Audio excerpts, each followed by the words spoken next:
मैं यूपी के एक जलसे में हूं।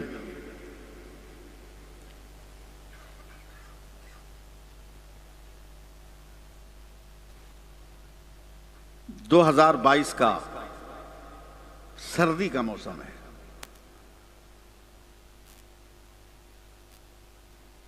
हाईवे रोड के किनारे ही जलसा था।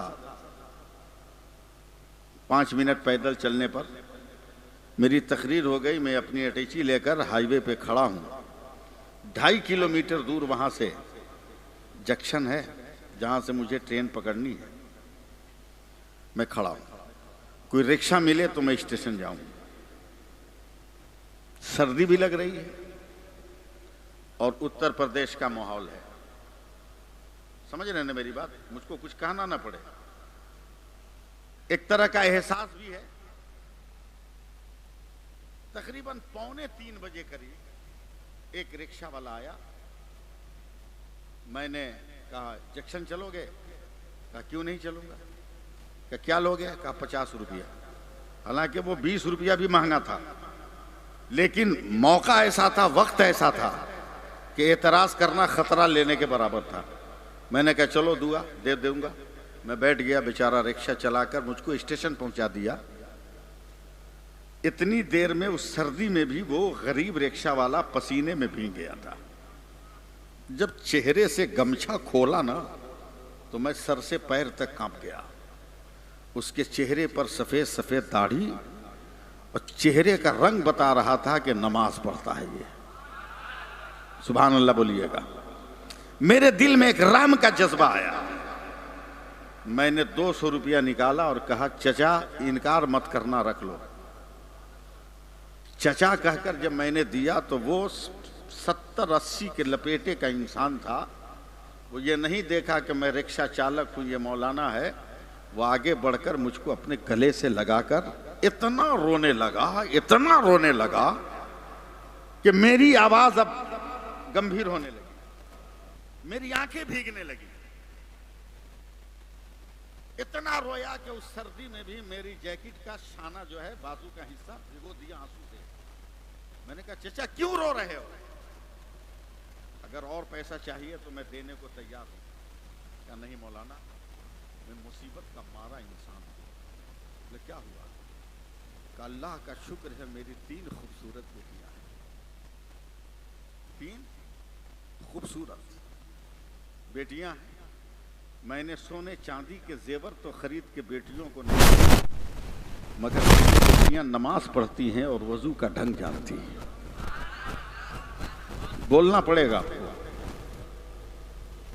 1000 कोशिशों के बावजूद मैं अपनी खूबसूरत बेटी के लिए निकाह का रिश्ता न ढूंढ पाया। मैं जहां जाता,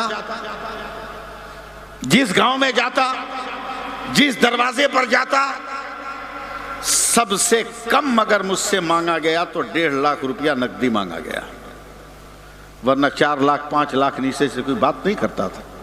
मैं रिक्शा चलाकर 150 कमाकर अपनी 3 बेटियों को खिलाने वाला बाप कहां से लालची लोगों के मुंह की आग को बुझाने के लिए मैं रुपये का पानी डालता।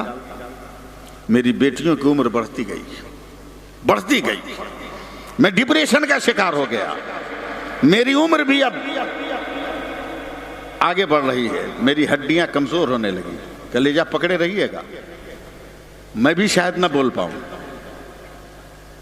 क्या मौलाना, एक दिन मेरे ही मुस्लिम मोहल्ले के 2-4-5 मुसलमान दलाल, इस लफ्ज़ से चौंकिएगा मत, हमारी तबाही और बर्बादी के सारे दरवाजे यही मुस्लिम दलाल खोलते हैं। इलेक्शन के जमाने में हमारे वोट को भी तितिर बितिर वही करते हैं, और ईद और बकरीद के दिन भी हमारे इत्तेहाद को पारा पारा यही दलाल किस्म के लोग करते हैं। का चंद मुसलमान दलाल आए, कहा चचा आपकी बेटी की शादी नहीं होती ना, एक नौजवान मिल गया है जो फ्री में शादी करेगा। मैंने कहा लाओ। नौजवान को देखा, देखने में ठीक लग रहा था, बदन हाथ सब ठीक था। मैंने आओ देखा न ताओ, अंधे को क्या चाहिए आंख। मैंने अपनी बड़ी बेटी की शादी कर दिया। मैं बड़ा खुश था कि मेरे कलेजे पे जो 3 पत्थर पड़े थे, एक तो उतर गया। लेकिन मौलाना, आज से 1 हफ्ता पहले मैं फजर की नमाज पढ़कर अपने घर जा रहा था तो मेरे दरवाजे पर एक नौजवान औरत नकाब ओढ़े हाथ में तलवार लिए खड़ी थी। मैं कांप गया। हालात अच्छे नहीं है उत्तर प्रदेश के। मैं दूरी से पूछ रहा हूं, कौन हो तुम जो रात के इस सन्नाटे में या सुबह सवेरे तलवार हाथों में लेकर मेरे दरवाजे पे खड़ी हो?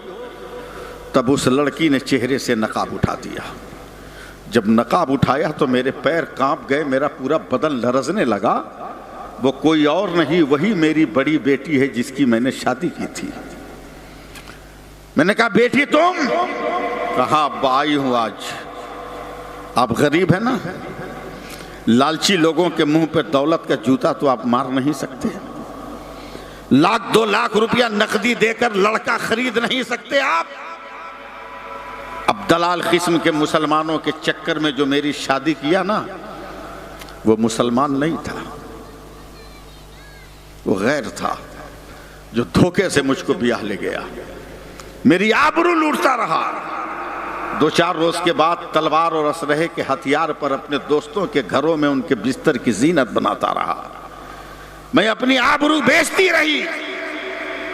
अचानक आज मुझे आजादी मिली तो मैं ये तलवार लेकर आई हूं कि मैं तो लुट गई, मगर ऐ गरीब बाप, मैं अपनी 2 बहनों को जिंदा नहीं छोड़ूंगी ताकि उनकी आबरू न लूटे। अब्बा उठाइए तलवार, काट दीजिए मेरी दोनों बहनों को।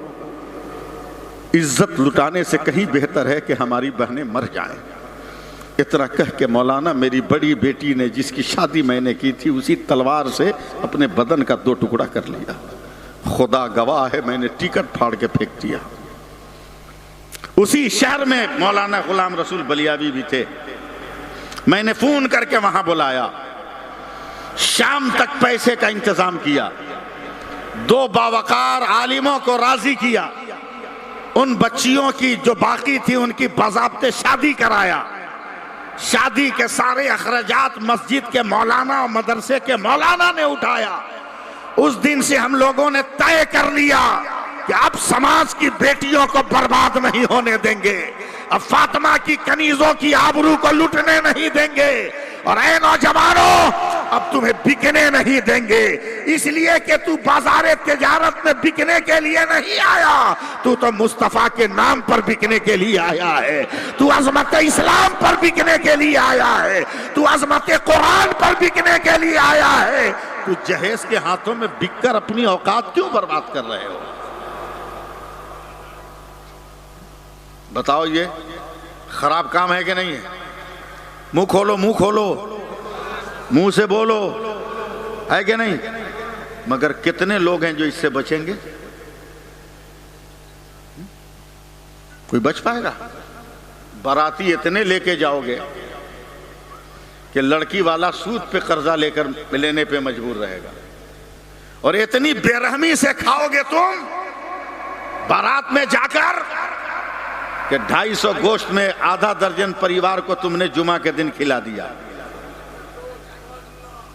समझे? मगर जब जाओगे दावत में इतनी बेरहमी से खाओगे कि अल्लाह पनाह। रोड पे निकला, मोड़ पे पहुंचा, चाट बेचने वाले से 10 रुपये का चाट लिया मुसलमान, 10 रुपये का चाट लिया। जब तक चम्मच से उठता रहा, खाता रहा। चम्मच जब फेल हो गया तो उंगली से चाटने लगा। जब उंगली भी फेल हो गई तो चाट के पत्ता में जो तिनका लगा था उसको निकाल के पत्ता को चाटने लगा।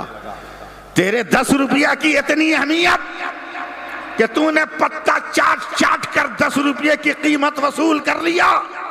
मगर गरीब बेटियों के बाप के यहां जब तुम बाराती बनकर जाते हो, 250 ग्राम चावल और 2 आलू 2 बूटी प्लेट में छोड़ के उठ जाते हो और कहते हो ये क्या बना है? खुदारा, ना अपनी दुनिया बर्बाद करो, ना अपनी आखिरत बर्बाद करो।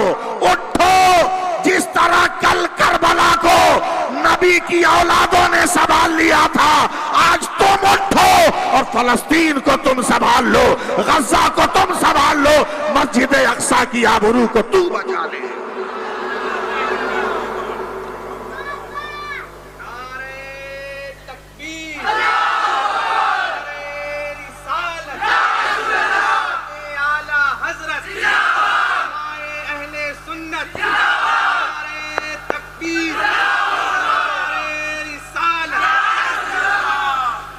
सुनिएगा, मैं बहुत ज्यादा देर नहीं बोलूंगा,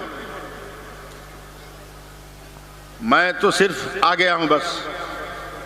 मैं अपने वालिद के उर्स की तैयारियों में लगा हुआ हूं। कल मुझको उर्स की तैयारियों में निकल जाना है। मैं आज आराम करने वाला था, लेकिन कुछ लोगों ने जिद किया तो मैंने हाँ कह दिया, वरना मैं आज सोने के मूड में था। आज जी लगाइएगा, अल्लाह बरकतें दे। गौर से सुनो, किन बेटियों को तुम गरीब समझ रहे हो? लालच के पुतलों, ज्यादा दिन तक नाटक नहीं चलेगा। अब तो दुनिया वाले भी तुम्हारी तरफ हैरत से देख रहे हैं, हैरत से देख रहे हैं। भीख मांगना बंद करो, और इंसान हो तो इंसान की तरह खाओ। वलीमा में और शादी की दावत में आदमी हो तो आदमी की तरह खाओ। कुकुर भोज का सिस्टम बंद करो,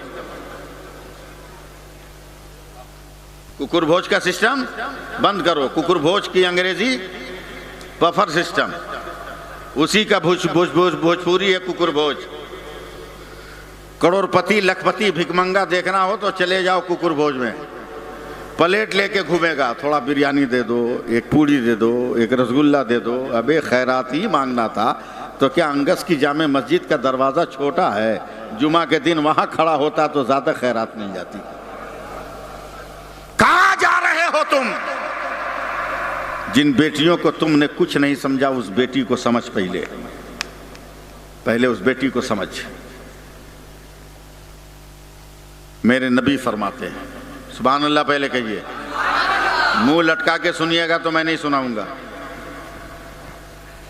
मेरे नबी फरमाते हैं, मैं बहुत धीरे धीरे इसीलिए बोल रहा हूं कि मेरी बात समझ में आए, वरना मैं बहुत स्पीड भी बोलता हूं।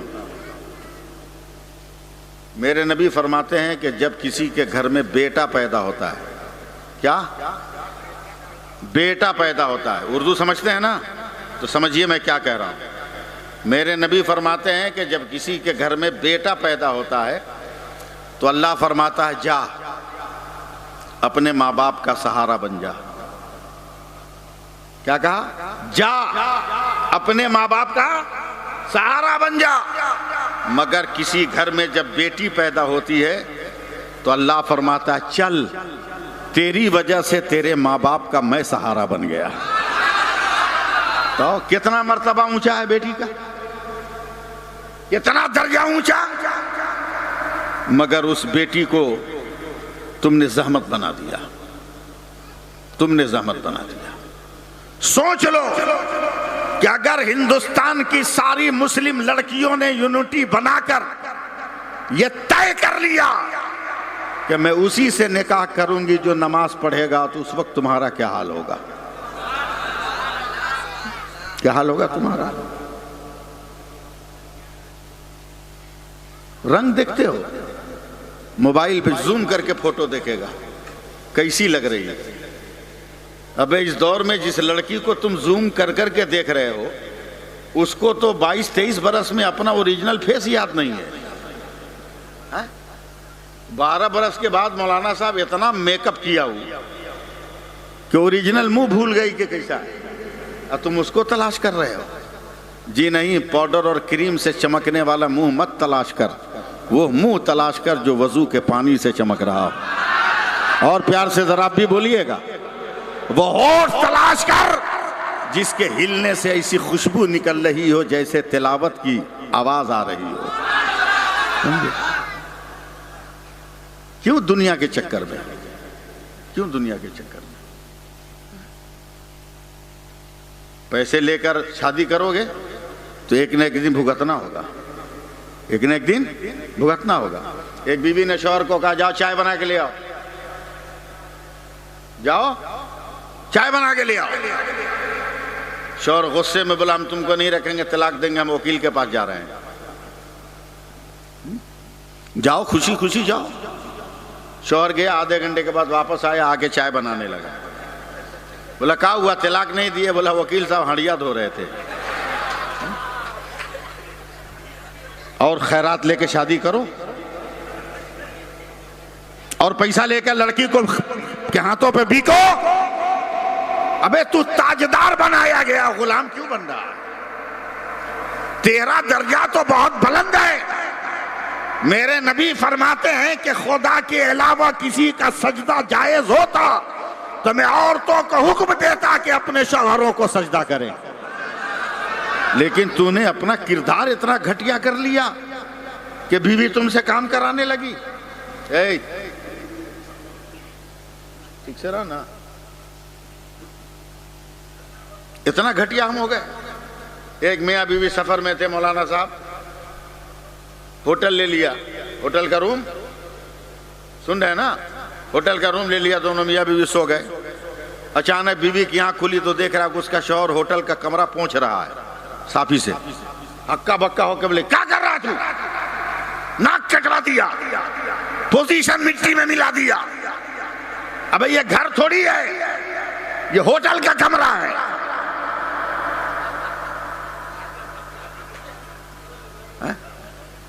बुरी आदत कहां ले गई आपको बताओ? गलत सोच आपको कहां ले गई? कहां ले गई आपको? दिल चौड़ा करो।